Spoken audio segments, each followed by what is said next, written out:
Hello dear friends, मैं भावना maths academy से। आज हम करेंगे एक्सरसाइज 2.1 का question number 1। Which of the following expression are polynomials in one variable and which are not, state reason for your answer. हमें इनमें बताना है कि इनमें जो क्वेश्चन दे रखे हैं, जो ये पॉलिनोमियल हैं वो वन वेरिएबल के हैं, और ये भी हमें बताना है जो नहीं है उनका क्या रीजन है कि ये पॉलिनोमियल्स नहीं है। ठीक है, देखो सबसे पहला क्वेश्चन नंबर 1 ये है कि 4x² माइनस 3x प्लस 7, तो ये पॉलिनोमियल क्या वन वेरिएबल का है, पहले तो हमें ये चेक करना है। ठीक है, तो देख लो यहाँ पे ये भी x है, यहाँ पे भी x है, मतलब इसका वेरिएबल क्या है, x है, इसमें भी x है, मतलब सेम है। x हो तो x होना चाहिए, y है तो y होना चाहिए, z है तो z, मतलब सेम होना चाहिए। तो यहाँ पे x है, मतलब एक ही वेरिएबल हमारा यहाँ यूज़ हो रहा है। तो ठीक है, तो यहाँ पे हम लिख देंगे it is a polynomial in one variable x। तो हमें पहला तो हमने बता दिया कि वो पूछ रहे थे कि वन वेरिएबल है, हमने कह दिया हाँ इट। यहाँ पे लिखना बहुत ज़रूरी है क्योंकि यहाँ पे इसी के आपको नंबर मिलेंगे, क्योंकि हमें यहाँ पे स्टेटमेंट में हमें आंसर देना पड़ेगा। ठीक है, तो हमने लिख दिया it is a polynomial in one variable x। ठीक, और हमारा दूसरा कंडीशन क्या होती है पॉलिनोमियल होने की, कि जो जो वेरिएबल दे रखा है, जैसे यहाँ पे x है, तो जो जो भी वेरिएबल होगा आपके उसकी पावर क्या होनी चाहिए, होल नंबर होनी चाहिए। होल नंबर क्या होते हैं, जो हमारे 0 1 2 3 डैश डैश डैश होते हैं, सारे नंबर क्या होते हैं हमारे होल नंबर होने चाहिए। ठीक है, ये तो हमने चेक कर लिया कि वन वेरिएबल का है। अब ये भी हम चेक कर लेते हैं कि इनकी जो पावर है, एक्स की जो पावर है वो सारी होल नंबर में दे रखी है।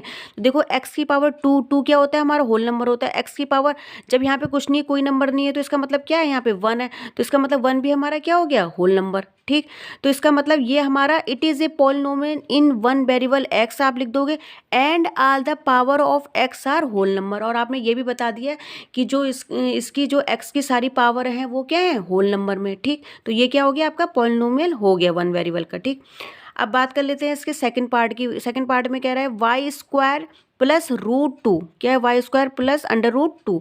तो आप देख लो यहाँ पे जो भी वेरिएबल है वो y है, यहाँ पे तो इसके साथ कोई नहीं है, लेकिन इस वाले में जो पॉलिनोमियल है वो यहाँ पे कौन सा वेरिएबल है, y है। ठीक है, तो ये पॉलिनोमियल क्या हो गया, वन वेरिएबल का हो गया, ये तो हमारा सही है। अब हमें ये चीज़ भी चेक करनी पड़ती है, जो यहाँ पे वेरिएबल y है, क्या उसकी पावर जो दे रखी है वो होल नंबर है। तो ये तो हमें दिख रहा है कि भाई वेरिएबल तो हमारा 1 ही है यहाँ पे, मतलब y है सिर्फ यहाँ पे, ये तो ठीक है, वन वेरिएबल है। अब दूसरा देखो इसकी पावर क्या दे रखी है, 2, 2 क्या होता है हमारा होल नंबर, तो ये हमारा ठीक हो गया। तो आप लिख दोगे it is a polynomial in one variable, जो क्वेश्चन में कह रहे थे कि वन वेरिएबल का है, तो आपने लिख दिया it is a polynomial in one variable y। कौन सा वेरिएबल यहाँ पे यूज़ कर रहे हो आप, y। कौन सा है क्वेश्चन में, y, तो आपको लिखना पड़ेगा कि कौन सा वेरिएबल है, y। ठीक है, and all the power of y are whole number, जो भी यहाँ पे पावर है y की क्या है, सब होल नंबर ही है।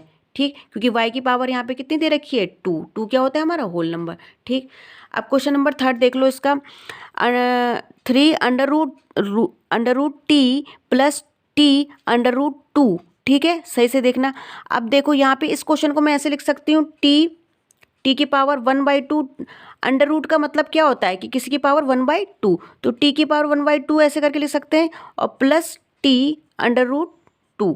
ठीक, अब भाई आपको देखने पे क्वेश्चन में ये तो लगा कि वेरिएबल तो हमारा यहाँ पे टी है, यहाँ पे टी है, वेरिएबल तो हमारा एक ही लग रहा है कि टी टी चल रहा है। लेकिन हमने क्या कहा कि पॉलिनोमियल होने के लिए कंडीशन क्या होनी चाहिए, कि जो वेरिएबल है उसकी पावर कैसी होनी चाहिए, होल नंबर होनी चाहिए। मतलब यहाँ पे हमारा वेरिएबल क्या है, टी तो है, लेकिन उसकी इस वाले की पावर क्या है, 1/2 है, जबकि जो होल नंबर होते हैं वो 0 1 2 3 4 5 6 7 ऐसे नंबर होते हैं। 1/2 1/4 इस तरीके का कोई नंबर नहीं होता, मतलब फ्रैक्शन में आपका कोई नंबर नहीं होता है, तो होल नंबर ही होते हैं, 0 1 2 3 डैश डैश डैश। तो जबकि ये क्या दे रखा है, टी की पावर 1/2 हमारा क्या होल नंबर नहीं होता है। ठीक है, तो यहाँ पे आपको लिखना पड़ेगा, तो ये पॉलिनोमियल आपका नहीं होगा, क्योंकि सिंपल सी बात है, इसका जब पावर ही हमारी होल नंबर नहीं है तो ये पॉलिनोमियल हो ही नहीं सकता। तो आपने लिख दिया it is not a polynomial because, अब आपको रीज़न भी बताना, उन्होंने कहा अगर नहीं है तो आपको रीज़न बताना है, तो क्यों नहीं है, it is not a polynomial because in the term. अब कौन सी टर्म की बात कर रहे हो, देखो टर्म तो यहाँ पे 2 है। अब देखो इसमें तो टी की पावर 1 है, जब यहाँ पे कुछ नहीं, यहाँ तो होल नंबर है, तो आप इस वाली टर्म की बात नहीं कर रहे हो, आप इस वाली टर्म की बात कर रहे हो। तो ये भी आपको लिखना जरूरी है कि कौन से टर्म की बात कर रहे हो, क्योंकि तभी आपको पूरे नंबर मिलेंगे, क्योंकि उसने कहा कि रीजन बताना है आपको। बिकॉज इन द टर्म, इस वाली टर्म में 3 √3 द पावर ऑफ टी की क्या टी क्या हो गई है, 1 is 1/2 to which is not a whole number. पूरा रीज़न देना पड़ेगा आपको कि ये पॉलिनॉमियल नहीं है। क्यों नहीं है? क्योंकि इस वाली टर्म में जो टी की पावर है वो 1/2 है और 1/2 हमारा होल नंबर नहीं होता है। ठीक, सिंपल लिख दिया आपने, it is not a polynomial because in the term t/√t 3/√t the power of t is 1/2, क्योंकि जो t की पावर है 1/2 है, which is not a whole number, जो कि होल नंबर नहीं है। सिंपल। अब देख लो y² प्लस √2, ठीक है, इट इज़, अब देखो यहाँ पे आपका ये तो हो गया। अब देख कर लेते हैं क्वेश्चन नंबर 4 की बात। ये दिया है हमारा y प्लस 2/y। अब आप इस क्वेश्चन को आप ऐसे लिख सकते हो y प्लस 2। अब देख रहे हो जब यहाँ पे कोई पावर नहीं होती तो क्या होती है, उसका मतलब 1 ही तो होता है। जब कुछ नहीं होता है तो क्या होता है, 1 होता है। तो जब मैं इसको ऊपर ले जाऊंगी, मतलब डिनोमिनेटर से न्यूमरेटर की साइड ले जाऊंगी, ऊपर ले जाएंगे इसको, तो क्या हो जाएगा, y की पावर -1 हो जाएगी। ठीक है, ये तो आपको पता है, ऊपर से नीचे जाते तो साइन कन्वर्ट हो जाते हैं, प्लस का माइनस, माइनस का प्लस हो जाता है। तो यहाँ पे +1 है तो ऊपर जाके क्या हो जाएगा, वो -1 हो जाएगा। अब आप देख रहे हो भाई वेरिएबल तो हमें y सा नजर आ रहा है, पर सबसे मेन कंडीशन तो पॉलिनोमियल की क्या होनी चाहिए कि उसकी जो वेरिएबल की पावर होनी चाहिए वो होल नंबर में होनी चाहिए। अब आप देख रहे हो यहाँ पे तो 1 है भाई, y की पावर 1, यहाँ तो हमारा होल नंबर मिल जाएगा। लेकिन यहाँ पे आप देख रहे हो -1 है, -1 आपका होल नंबर नहीं होता है। तो आपने पहले लिख दोगे, क्योंकि जब यहाँ पे पावर ही होल नंबर नहीं है तो ये पॉलिनोमियल हो ही नहीं सकता है। तो it is not a polynomial because in the term, कौन सी वाली टर्म की बात कर रही थी मैं, इस वाली टर्म की, because in the term 2/y। अब आप बताओगे कि इस वाली टर्म में the power of y is -1। अब आपने बताया कि इसकी पावर क्या है, -1 है, which is not a whole number. अब आपको पता है कि -1 तो होल नंबर होता नहीं है। होल नंबर क्या होते हैं, 0 1 2 3 डैश डैश, जो चलते रहते हैं आगे तक। अब क्वेश्चन नंबर 4 की बात कर लेते हैं। x⁻10 plus y plus t⁻50। अब देखो सबसे पहले उसने तो कहा था कि ये चाहिए, ये भी हमें देखना है कि जो पॉलिनोमियल में जो वेरिएबल है कि वो 1 वेरिएबल है। अब ये तो साफ ही दिख रहा है कि इसमें हमारा 1 वेरिएबल तो है ही नहीं। यहाँ पे देखो, यहाँ पे x है, यहाँ पे y है, यहाँ पे t है, तो हमारा पहले ही इसकी कंडीशन क्या हो गई, गलत हो गई। तो ये पॉलिनोमियल नहीं है 1 वेरिएबल का। तो आप लिख दोगे it is not A polynomial in 1 variable. अब आपको रीज़न भी बताना है कि क्यों नहीं है, क्योंकि क्या है, इट हैव 3 वेरिएबल्स। यहाँ पे कितने वेरिएबल्स दे रखे हैं, x y और t। यहाँ पे 3 वेरिएबल दे रखे हैं, कौन कौन से, x y एंड t। आपने इसलिए आपका क्या नहीं है, ये पॉलिनोमियल इन 1 वेरिएबल नहीं है।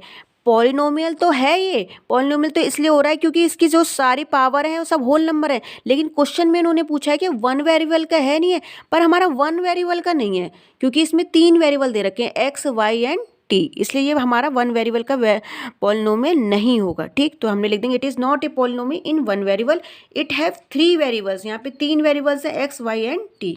अब इसका क्वेश्चन नंबर 2 कर लेते हैं। Right the coefficient of x² in each of the following. वैसे पिछली वीडियो मैंने सब बेसिक चीज़ें आपको बता रखी हैं कि कोफिशिएंट क्या होता है, टर्म्स क्या होते हैं, टाइप्स ऑफ पॉलिनोमियल्स क्या होते हैं। आप मेरी पिछली वीडियो जाके चेक कर सकते हैं, ठीक है, जिसमें इसका मैंने इंट्रोडक्शन आपको बता रखा है। क्वेश्चन है 2 + x² + x। हमें बताना है कोफिशिएंट ऑफ x²। ध्यान रखेंगे किसका कोफिशिएंट पूछ रहा है हमें, x² का। कोफिशिएंट क्या होता है, जिस भी वेरिएबल का कोफिशिएंट वो पूछते हैं उसका जो मल्टीपल, मतलब जो उससे मल्टीप्लाई हो रहा होगा वो नंबर क्या होता है आपका, कोफिशिएंट होता है। ठीक है, देखो यहाँ पे x² के साथ कोई भी नंबर तो है नहीं कि 3 4 5 6, कुछ भी ऐसा नंबर तो है नहीं। जब कोई नंबर नहीं होता है तो वहाँ पे क्या होता है, आप अंडरस्टूड होता है, यहाँ पे क्या होता है, साथ में 1 होता है। जब कुछ नंबर नहीं है तो इसका मतलब उसकी 1 से मल्टीप्लाई हो रही है, तो इसका कोफिशिएंट ऑफ x² का क्या हो गया, 1। ठीक, सिंपल। अब बात कर लेते हैं क्वेश्चन नंबर 2 की।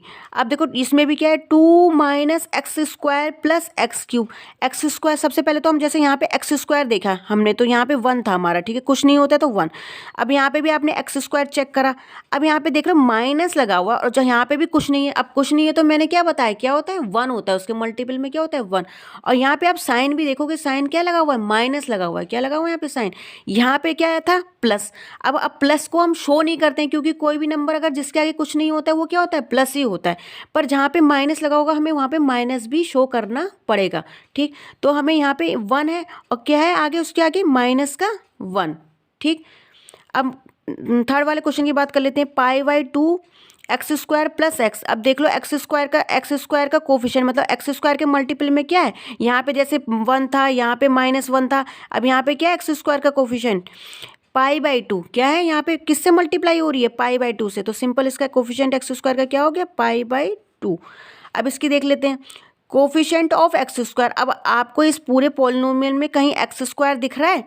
ये तो एक्स है, ये तो कांस्टेंट है 1 है। आपको इस पॉलिनोमियल में कहीं भी एक्स स्क्वायर दिख रहा है? तो कुछ भी नहीं है, मतलब एक्स स्क्वायर वाली तो टर्म्स ही नहीं है। तो कोफिशिएंट ऑफ एक्स स्क्वायर क्या हो गया? 0। जहाँ पे कुछ नहीं है तो इसका मतलब 0। तो यहाँ पे एक्स स्क्वायर का कोफिशिएंट क्या हो गया? 0, क्योंकि यहाँ पे एक्स स्क्वायर वाली तो कोई टर्म है ही नहीं, तो इसलिए इसका कोफिशिएंट ऑफ एक्स स्क्वायर क्या हो गया? 0। आई होप आपको ये क्वेश्चन नंबर 1 समझ में आया होगा। अगर मेरे वीडियो आपको पसंद आते हैं, समझ आते हैं, तो प्लीज़ मेरे चैनल को लाइक कीजिए, शेयर कीजिए, सब्सक्राइब कीजिए। और नेक्स्ट हम कराएंगे question number 2 and 3। Thank you.